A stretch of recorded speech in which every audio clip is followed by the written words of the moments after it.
네, 안녕하십니까. 정인태 신지식인 TV입니다. 저는 국립한국복지대학교 특임교수를 역임한 정인태입니다. 네, 국익을 위한 다문화 정책에 대해서 말씀을 드리겠습니다. 글로벌 국익정치대학원 시간입니다. 네, 우리가 현재 우리나라의 다문화 2세들이 이제 굉장히 많이 이렇게 있습니다. 그래서 다문화 가정에서 이제 성인이 된 다문화 2세들이 나오기 시작하는데요.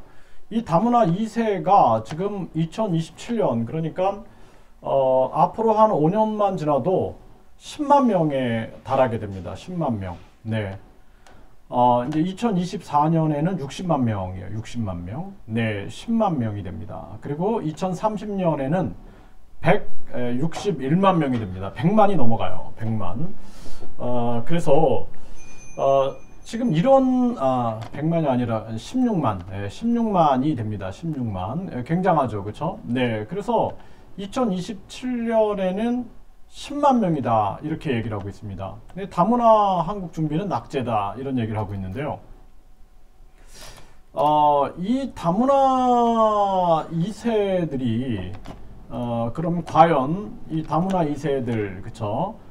인종 차별을 받고 아픔을 받고 있다라는 겁니다. 이 아이들이.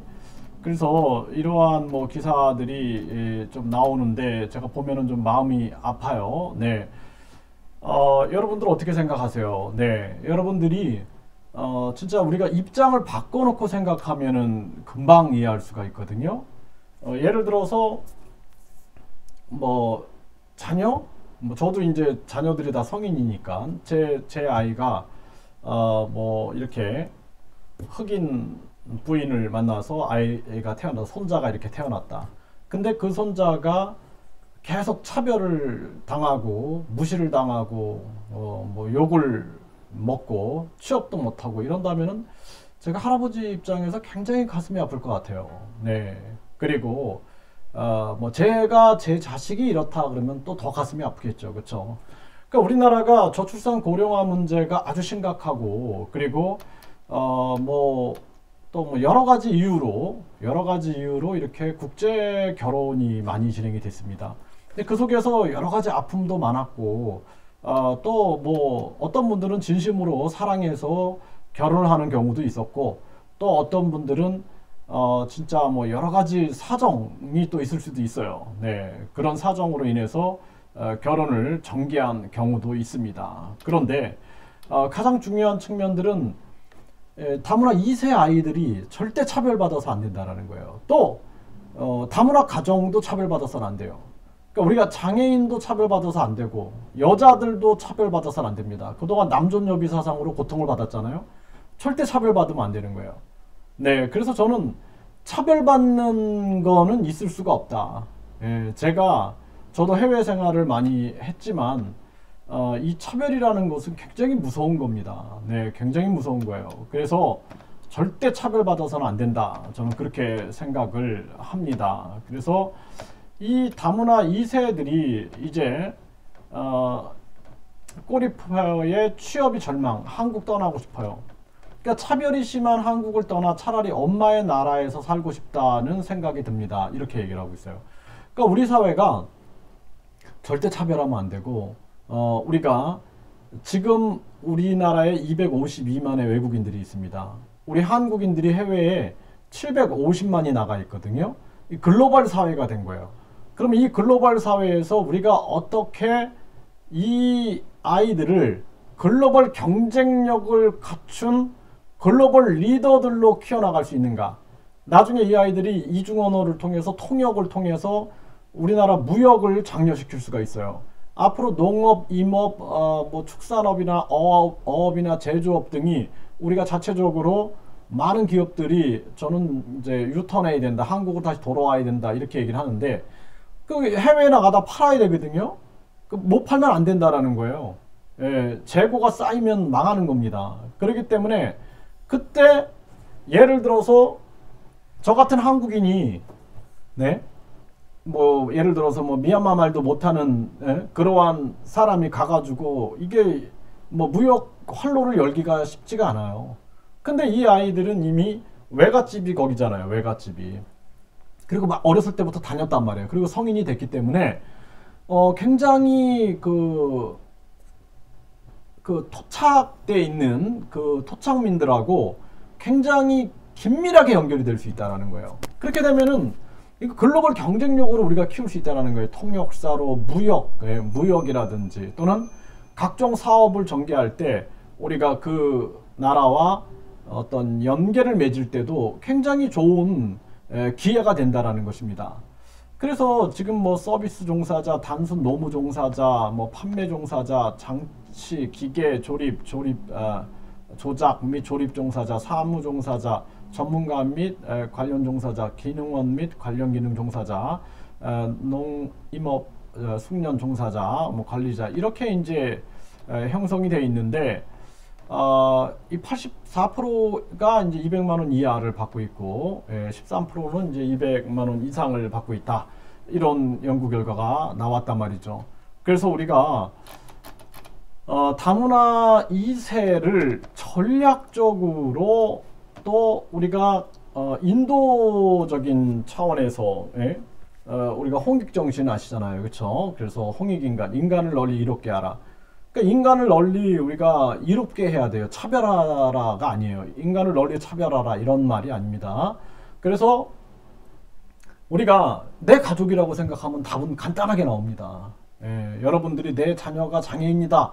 그러면 장애인이 차별받는 게 얼마나 무서운 건지 알게 되고 또 내 아이가 딸인데 남존여비 사상에서 뭐 옛날처럼 뭐 일부 다처제 제도에서 막 고통받고 있다. 그러면은 얼마나 가슴이 찢어지겠어요. 거기다가 또 내 아이가 뭐 예를 들어서 그 몸은 남자인데 마음은 여자야. 그렇게 우리가 사람이라는 존재가 저는 심리치료도 하고 제가 심리학을 많이 연구했잖아요. 그러니까 사람이라는 존재는 굉장히 다양한 거예요. 다양한 겁니다. 그래서 인간은 굉장히 다양한 거예요. 그래서 다 똑같지가 않아요. 그래서 인간의 얼굴 보세요. 다 다르죠? 눈빛 보세요.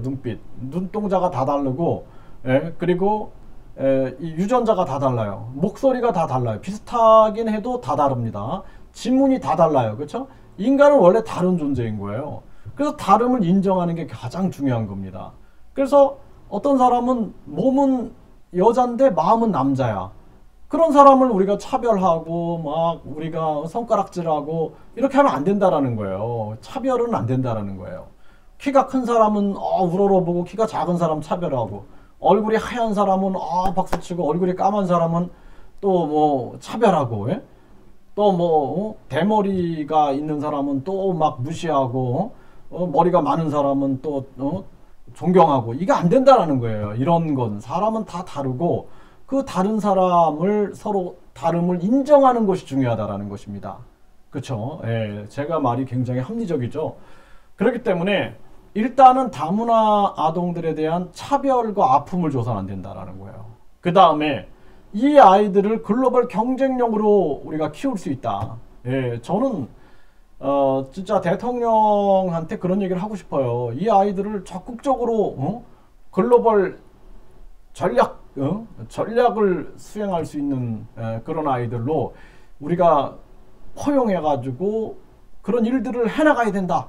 저는 강력하게 그렇게 얘기하고 싶어요. 제가 이 베트남이라는 곳에 이제 오래 있었잖아요. 베트남에 있으면서 뭐 저도 이제 뭐 많은 차별들을 겪을 수밖에 없었겠죠. 근데 그러한 차별이 얼마나 가슴이 아픈지 제가 요거 하나 사례를 한번 들어볼게요. 제가 한국인이거든요. 제가 이름이 정인태인데 여기 써 있잖아요. 정인태. 정인태인데 제가 베트남에다가 회사를 만들었어요. 회사. 그 법인을 만들어 가지고 제가 이제 대표가 돼 있는데 여기 보면은 호바텐 해서 성과 이름이 정인태예요. 그렇죠? 그리고 성별 남자인데 근데 제가 민족을 한민족이거든요. 근데 낀족이라고 써놓은 거예요. 낀족이면 이제 베트남족이 된 거예요. 제가 그 국적은 베트남으로 해버린 거예요. 그 변호사가 이렇게 해버린 거거든요. 그래서 제가 은행 거래가 다 막혀버린 거예요. 은행 거래가 다 막혀서 은행에서 지점장이 신한은행 지점장이 와서 한국 사람이에요, 베트남 사람이에요? 똑바로 얘기하세요. 그래서 제가 저는 한국 사람입니다. 그랬더니 근데 왜 여기 베트남 사람으로 돼 있냐? 거짓말 하는 거 아니냐? 그래서 내가 저는 진짜 한국 사람입니다. 예? 그래서 제가 여권을 보여줬거든요. 난 한국 사람이다. 근데 제 은행 이게 다 막혀버렸고, 그리고 또 하나는 뭐였냐면 정인태, 여기 나오죠. 정인태. 그러니까 주식이, 제 주식이 80%였거든요. 80.65%, 80.6, 80%였는데 12%가 된 거예요. 바꿔놔 버린 겁니다. 이렇게. 제가 주식이 12%가 돼 버린 거예요. 정인태가. 근데 이것도 이제 제가 증명서가 다 있죠. 제가 80%다. 근데 나를 12%로 만들어 버린 거예요. 변호사가 이렇게 해버린 거예요. 그리고 그 변호사에게 업무를 줬던 사람이 저를 죽이려고 했어요. 그래가지고 제가 이렇게 굉장히 큰 그 차별 속에서 고통을 겪었던 적이 있는데, 그러니까 저는 이런 거를 겪다 보니까 이 차별이라는 것이 얼마나 무서운 것인가라는 것을 저는 깊이 느낄 수밖에 없었어요. 그래서 진짜 뭐 우리가 절대 사람은 차별하면 안 된다. 여기 보시면은 이 CCTV 선을 끄는 거예요. 이렇게 끊어가지고 이 쇠몽둥이로 저를 이제 죽이려고 했던 거죠. 그래갖고 얼굴을 가리고 들어온 겁니다. 이게 CCTV에 다행히 찍혔어요. 이 쇠몽둥이로. 그래가지고 마스크 쓰고 이렇게 들어온 겁니다. 그래가지고 이렇게 그래가지고 제가 이제 독살도 2번 독살로 죽이는, 저는 이 베트남이라는 나라에다가 제가 이제 이 법정에 선 거예요. 여기 법정에 서서 그 변호사를 믿을 수 없으니까 변호사 선임을 안 한 거예요. 그리고 제가 베트남어로 제가 스스로 여기에 선 겁니다. 근데 제가 여기 이제 판사가 앉고 여기 이제 인민위원들이 앉거든요. 인민재판을 받는 거예요. 여기 이제 검사가 있고, 그리고 여기 이제 저는 변호사 선임 안 했으니까, 그리고 여기 경찰들이 쫙 있습니다. 다 공산당들이겠죠. 예?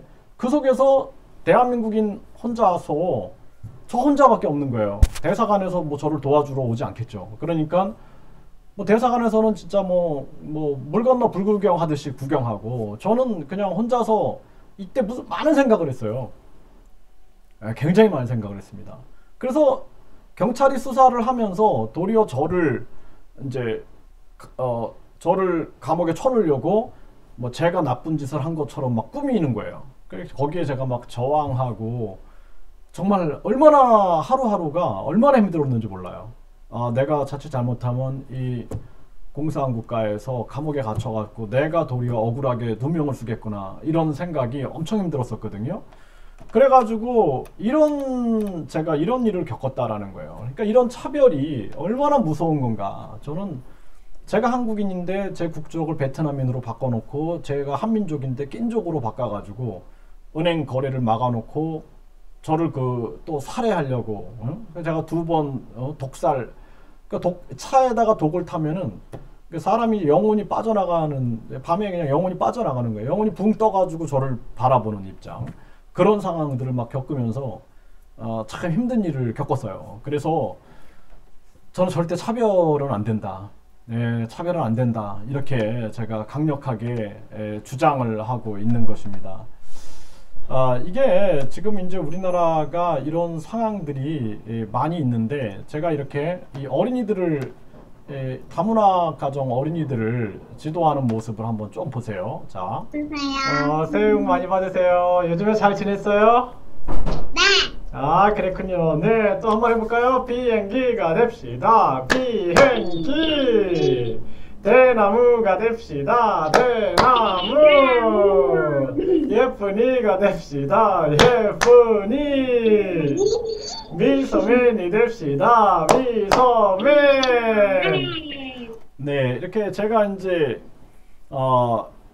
이 다문화 2세 어린이들을 가르치는 모습이에요. 예, 제가 이제 많은 그 교사들을 양성을 했어요. 그래서 뭐 우리나라에 와 있는 그 결혼한 이주하신 분들, 뭐 러시아 분들, 뭐 중국 분들, 한국 저기 베트남, 뭐 일본, 뭐 몽골에. 그래서 이렇게 지도를 하다 보니까 저는 이제 지도자들을 양성하면서도 내가 항상 이렇게 현장에서 이 아이들이나 현장에서 내가 지도하지 않고서는 그거는 저는 가짜 교수라고 생각을 해요. 왜냐하면 현장을 모르는 교수는 가짜 교수다. 저는 그렇게 생각합니다. 그래서 직접 제가 지금도 틈만 나면은 직접 이렇게 지도하려고 해요. 그래서 그 현장감 있는 것을 알려주는 거죠. 또 하나는 뭐냐면 아이들한테 진짜 알려주는 거예요. 이렇게 한국 선생님이 이렇게 지도한다. 한국 선생님이 너희들에게 진짜 바르게 인도하고 있다. 이러한 측면들을 보여주고 싶은 거거든요. 그래서 정말 이렇게 해가지고 이 아이들이 저는 진짜 뭐 제가 작은 어떤 뭐랄까 힘이 됐으면 좋겠다는 생각을 많이 해요. 예. 그리고 한국인들이 다 차별하는 사람들이 아니다. 예, 이렇게 진짜 바르게 이끌고 이러한 분들도 계시다. 이러한 부분들을 알게 해주는 것이 굉장히 중요하다. 저는 그렇게 생각을 하고, 그리고 저는 그렇게 생각을 합니다. 그래서 우리가 잘 몰라서 그러는 경우가 있어요. 그래서 앞으로 제가 이 다문화 정책, 그러니까 이것을 우리가 국익을 위한 다문화 정책이에요. 그래서 이것을 뭐 중국인 투표권을 준다든지 뭐 이런 거는 저는 절대 반대하는 사람인 거를 많은 분들이 아실 겁니다. 제가 국민청원까지 하는 사람이니까. 국익적 차원에서, 그 다음에 인류에 대한 사랑, 인류에 대한 사랑, 그쵸? 세계 평화와 인류 행복을 위하여, 인류에 대한 사랑을 위하여 우리가 어떻게 실천해야 할 것인가. 그것이 글로벌 국익이 된다면 우리는 기꺼이 충분하게 우리 국가를 초인류 국가로 만드는데 큰 도움이 될 수 있겠다. 이런 차원에서 제가 여러 가지 아이디어를 여러분들과 공유하고 싶습니다. 감사합니다.